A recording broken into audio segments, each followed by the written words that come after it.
Šā gada 16. jūnijā Salaspils novada dome noslēdza trīspusēju līgumu ar Vides aizsardzības un reģionālās attīstības ministriju un SIA Vides investīciju fonds par projekta 2 elektromobīļu iegādi Salaspils novada domē īstenošanu.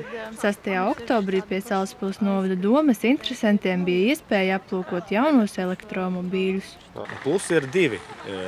Pirmkārt, šie automobiļi neražo CO2 izmešas. Viņi ir vidēji draudzīgi, un otrs ir, kad pašvaldība ieekonomē uz degvielu, respektīvi viņiem nav vajadzīga vispār degviela. Kā ir ar uzlādes procesu? Kā tas notiek?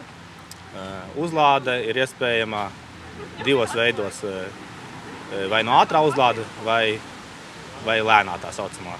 Ja lēnā uzlāde, tās ir 8 stundas, ja ātrā, tad par pusstundu var uzlādēt. Elektromobīļus turpmāk izmantos pašvaldības speciālisti, iepriekš pierakstoties speciāli izveidotā sarakstā, un jau šā gada decembrī ir plānota vēl viena elektromobīļa iegāde tieši komunālā dienesta vajadzībām. Viennozīmīgi pozitīvi, ka tas ir tomēr alternatīvais enerģijas avots, tiek izmantot elektrība un videi draudzīgs transporta līdzeklis.